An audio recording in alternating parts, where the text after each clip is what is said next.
Bismillah daleen nag jàmm ci seen actu du jour yéen ñi safo Dakar Buzz TV daleen nag jàmm li ci gën a fees bokk na ci ca Maroc ab sénégalaise boo xam ni ma ngay wuyoo ci turu Ndeye Rokhaya Gueye moo ñàkk bakkanam la ko waral nag lenn lu dul ànd cuuraay boo xam ne defoon na ko ci néegam ba mu nooyee ca gaz carbonique ba fa la jaaree wuy ci boromam. wàllum tàggat yaram Kalidou Fadiga daal dinay wax nag lu ñeel CAN bi 2021 moom dem na sax bay wax ne nag Aliou Cissé dafa war a tekki ndombal tànkam bu fekkee ne Sénégal jëlul li nga xam ne mooy Coupe d'Afrique des Nations.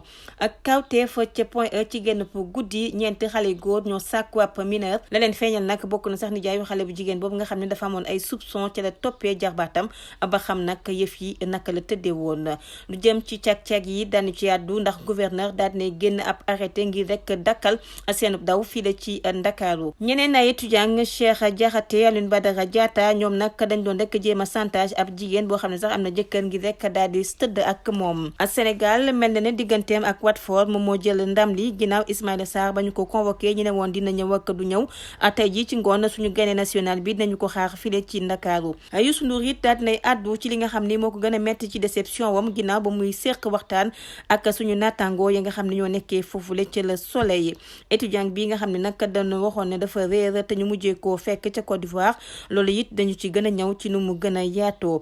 ay waxi rangu ginnaaw mit moom it ba muy waxtaan ak taskatu xibaar yi lu jëm ci ay projet mag la muy liggéey dem na sax bay wax ne moom it ku ndeyam nangu mu seyal ko lu neex a neex.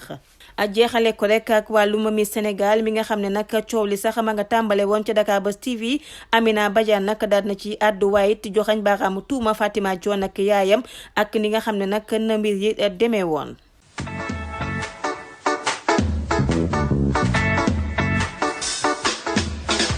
ni ñu leen ko waxee woon ñu ñëw ci yaatal gi ca Maroc sénégalaise bi nga xam ne ñàkk na bakkanam ndax ànd cuuraay boo xam ne nag defoon na ko ci néegam. communauté sénégalaise ba nekk ca Maroc dañoo yeewoog naqar ak tiis ginnaaw Ndeye Rokhaya Gueye mi nga xam ne nag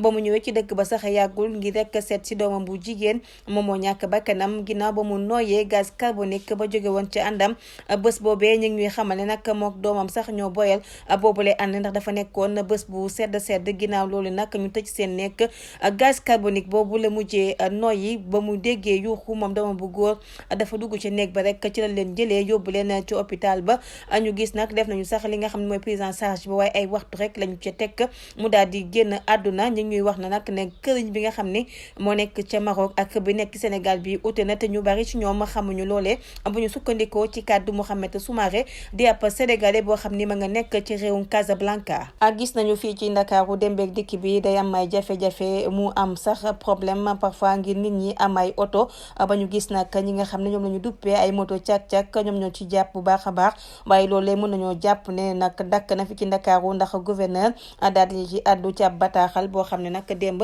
daal na koy bind wax nañu ne nag gis nañu ne loolee dañu koy def ndax embouteillage bi nga xam ne am na ci capitale bi vélo taxi di dimbale nit ñi ngi dem beek dikk wi gën a yomb waaye ci communiqué bi nga xam ne gouverneur teg na ko jébbal ko askan bi wax na ne loolee nag day daal di dakk ci étendue du territoire muy région bu Ndakaaru bu ñu sukkandikoo ci arrêté numéro 008903 bu 29 octobre 2012 nga xam ne moo ñeel transport urbain yi ci région yi. ba tey it gouverneur ma ngay wax ne nag lu jëm ci yooyu les transports mu ñu ko nangu fii ci Dakar ndax li nga jëm ci rek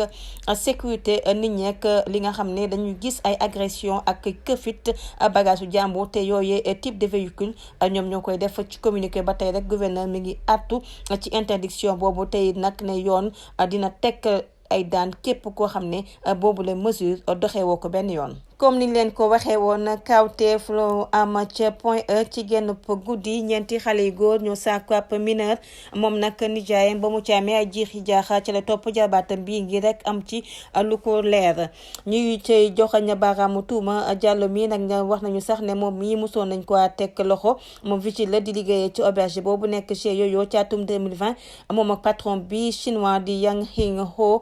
topp woon nañ la lu jëm ci proxénétisme diffusion d'images contraires aux bonnes mœurs waaye it association de malfaiteurs ci jamono ji nag jébbalaat na leen procureur li leen di toppee bokk na ci proxénétisme ci mineur ak incitation à la débauche. ñu ne nag Diallo yamul benn yoon ci liggéey bi nga xam ne moom lañ ko sant rek muy vigile waaye dafay organiser ay ndaje ci diggante ay góor ak ay jigéen ñuy sàkkuwante ci auberge boobule ci plainte bi nga xam ne teg nañu ko ci taabalu commissariat bu Point E. ñoom nag wax nañu ne ci 1er janvier atum 2022 bi nijaayu xale bu jigéen ba daal dinay expliquer rek ne jarbaatam bi ab mineur la waaye tam ba mu gisee mbir yi ci 31 décembre la ko gis fekk ko ci ab néeg boo xam ne nga ci auberge ba xale bi nag ba mu ko gisee rek dafa daal di daw tëjuwaat ci néeg ba di fàttali ne xale bi nag moom ma ngay def sax classe bu 5e ci loolee vigile bi nag daal di rek songo ak nijaayam joojule laata nit ñi di ñëw waaye ca loolee lañu ko rek daal di ubbi mu génn ñu yóbbu ko ca commissariat bu Point E fekk 2 heures du matin jotoon na ñu ngi wax nag ci genn guddi googule moom séq na ci ak ñeenti xale yu góor ba ñu ko laajee nag mbir yi na mu demee la mu wax takk der yi rek mooy ab xaritam moo ko présenté ki nga xam ne mooy vigile boobule ci loolee rek mu koy nekk sa rafetaay mën na laa may tey jii ngay am xaalis te doo sonn ci la koy rek présenté ay xale yu góor jour 31 décembre nag ci la ko wéy ne ko tey jii mën nga am xaalis ndax tey fête la ba 1 heure du matin jotee mu yóbbu ko ca néeg ba ne kiis rek mu daal di gis as xale bu góor boo xam ne daal di ñëw simee ko ba mu ko laajee lu muy wax mu ne ko joxe na xaalis ngir rek daal di séq ak moom ci loolee nag xale bu jigéen bi mu ngi xamal ne ci bés boobu sax am na ñeneen ñett ñoo xam ne séq na ak moom rapport sexuel ba mu paree nag ki nga xam ne mooy vigile bi jox na ko ñeenti junne. Gérant bu auberge beeg vigile bi yëpp mus na leen tëj ci atum 2020 waaye yooyu accusation nga xam ne teg nañ ko seen nodd moom vigile boobu le nag daal dinay rek teggi yooyu tuuma waaye nag nee na xale bu jigéen boobu loolee musuta am. mu ñu sukkandikoo ci kàddu yi nga xam ne nag moom vigile bi wax na ko nee na kookooy moom moo ñëwal boppam foofu ci auberge yooyu propriétaire bi it dañ ko rek déglu ngir am ay renseignement ci moom waaye it wax na ne musuta xalaat ne mineur bi bu sax mus naa ñëw ci auberge ba ñuy fàttali na ci atum 2020 ci di vigile bi tëjoon nañ ko ñaari weeri kaso kër googoo it ñi xam ne dañu fay def yu ni mel doonoon noonu leen yóbbu woon ci kanamu yoon muy ay yëf yoo xam ne am na ci atum 2020 nga xam ne état d'urgence sax ak couvre-feu amoon na waaye ñu dëkkee ca koñ boobu ñoom ñoo alerté woon na police bu Point E ngir rek ñëw descente foofu nga xam dañ ko tuddee maison close ba ñu fa ñëwee nag fekk nañ fa lu toll ci 600 préservatifs yoo xam ne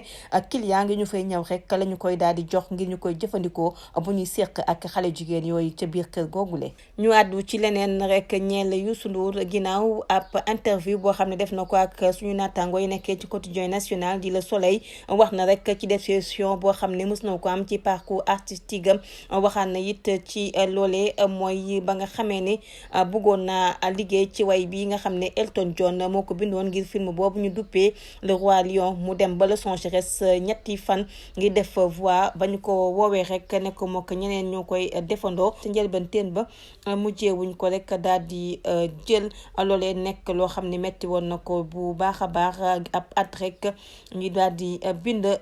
li nga xam ne moom mooy way boobu ñu duppee Kirikou mu am succès mondial muy wax nag ne lépp loo xam ne rek déception la mun naa nekk source de motivation. icône bu musique sénégalaise Youssou Ndour di wax rek ne loolee du ko mës a fàtte ci parcours bi nga xam ne daal dina koy def. ñu àddu ci leneen muy étudiant bi nga xam ne nag dafa réeroon ci alxames jële te ñu ne nag ci jamono ji ma nga ca réew bu Côte d'Ivoire altine ñetti fan ci weerum janvier waa këram daal di def ay annonce ne rek seen doom ji nag dafa rek daal di réer nekk ci Ndakaar ak guddi gu bët setagul alxames ba mu demee jàng ci école supérieure polytechnique bu Ndakaaru nga xam ne ñaari at ngi muy jàngee foofu ci lañu ko gëj a déggee yaayam nag jàpp ni kidnapping la waaye dàq woon ne benn yoon ne doomam ji nag dafa fàq ca Pikine Icotaf nga xam ne fa la cosaanoo nit ñi ànd ak naqar ak tiis. Aïcha Ly nekk ab étudiante ci école supérieure polytechnique bu université Cheikh Anta Diop bu Ndakaaru ca alxames lañu ko gëj a déggee yaayam nag nee na ba mu jógee ca kër ga ca 8h ngir rek dem ca école ba déglu nañ sax ak téléphone ay 15h waaye ca boobee amatuñu woon benn nouvelle moom mii di Awa Sow wax na it ne dafa yaakaaroon ne xale bu jigéen bi embouteillage Ndakaaru rek ak période fête yi loolee moom moo ko téye tax mu guddee waaye ba mu demee ca guddi daal di dem seeti ay xaritam ak laajte wax mi ne nekkoon nag Aïcha mi moom ak kenn gisu ko ci nooneel dem seet yi takk der yi nekkee ca police bu Pikine jaar ci brigade recherche bu gendarmerie bu Faidherbe waaye it dem ci division des investigations criminelles ca loolee nag yaayam daal di ànd ak njàqare waaye it ña nga xam ne ñoo dëkkee ca Pikine daal di ànd ak tiis ndax yaakaaroon ni ne lu ne rek mën naa dal boobule xale. Awa Sow daal di woo ay njëgëñaaleem ak dëkkaleem fu ne rek mu daal di fay woote téléphone ngir xam doomam ji ci lan la nekk fu ne it daan nañ ko fay seet waaye it ba ñu demee ba toog rek gis nañu ne xale bu jigéen boobee nag mu ngi ci jàmm te it dara jotu ko toog nañu ba toog rek mu daal di woote nañ ko jël si ci jamono ji ña ngi ñuy xamal ne ma nga ci réew mu Côte d'Ivoire waaye it dara jotu ko ma nga ci jàmm te it ma nga ak bakkenam. ñu àddu ci keneen it koo xam ne saa bu génnee rek def buzz muy Rangou ginnaaw ba ñu ko invité ca ITV moom nag ba ñu ko laajee moom ci li nga xam ne moom lay dundee na mu mel ak buzz bi nga xam ne ngi koy def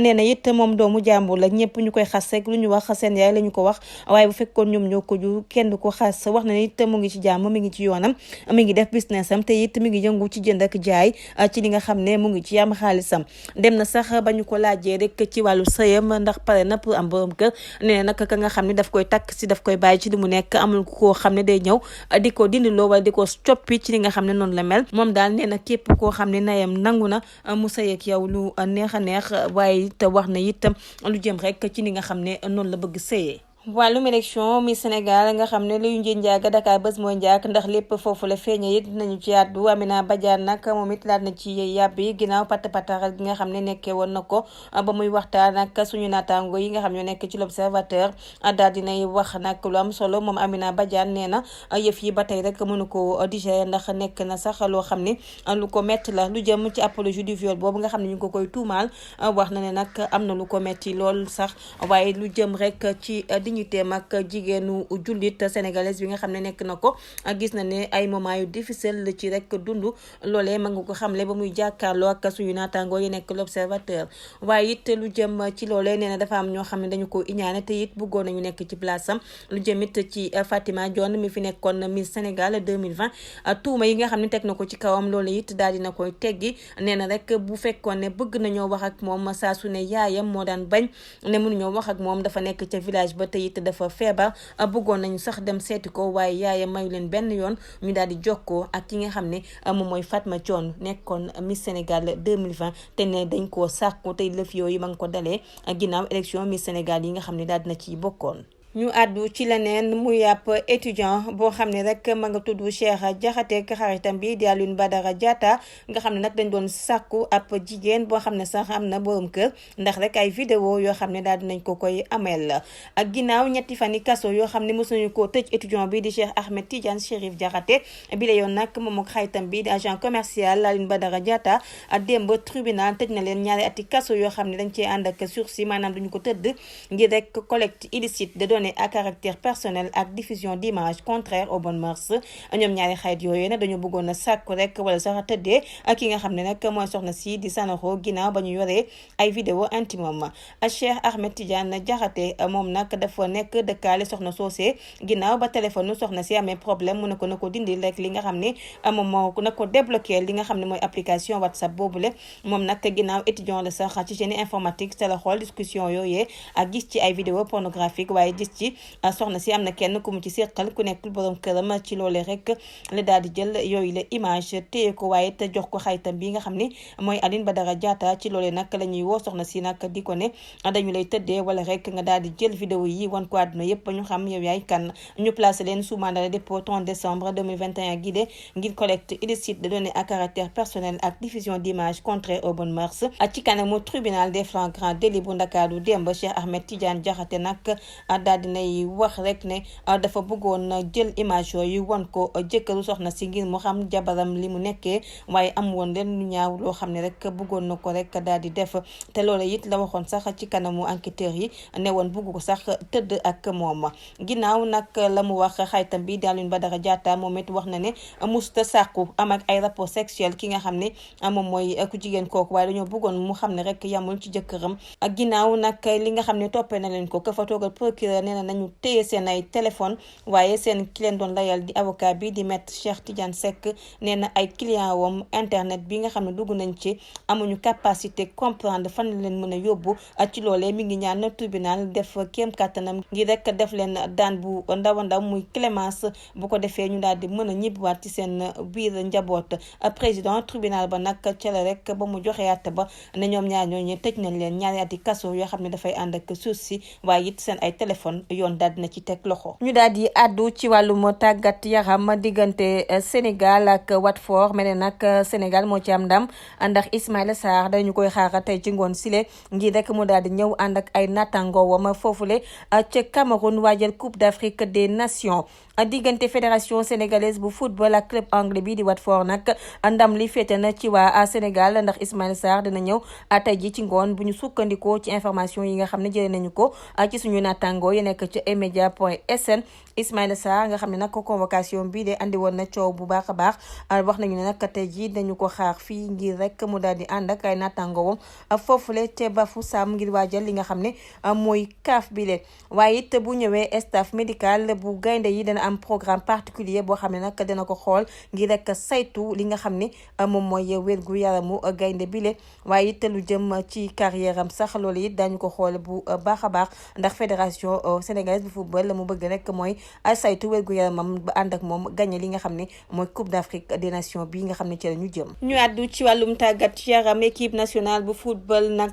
dafa war a rek gagné li nga xam ne mooy Coupe d'Afrique des Nations bi di CAN ndax lépp matandi na ngi rek ñu gagné ko loolu xalaatu Khalidou Fadiga ancien international bi fi nekkoon ci équipe nationale nag wax na ne Sénégal war naa mën a gagné li nga xam ne moom mooy Coupe d'Afrique bi waaye nag ma nga cey woo suñu sélectionneur national bi di Aliou Cissé moom yaakaar na nag lu jëm ci football sax nag loolee bu dee amul ak Aliou Cissé war naa tekki ndombal tànkam loolee ma ngi koo xamle gannaaw muy waxtaan ak ñi nga xam ne ñoom ñooy suñu ay naataango yu nekk ca 13 TV waaye moom Khalidou Fadiga yamul ci loolu ndax nee na Coupe d'Afrique des Nations bi nga xam ne léegi rek ñoo jublu si Aliou Cissé war naa def kéem kàttanam ngir rek daal di andi coupe bi fii ci Sénégal. actu du jour ñu jeexale ko ak wàllum tàggat yaram bëre bi doxoon ci diggante Bombardier ak Balla Gaye 2 soxna Bombardier nag wax na li tax rek borom këram daal di daan moom nag nee na borom këram ji dafa am rek alimentation bu baax waaye tamit am na récupération Bombardier ngi am forme ba léegi ci 45 ans yi nga xam ne sax am na ko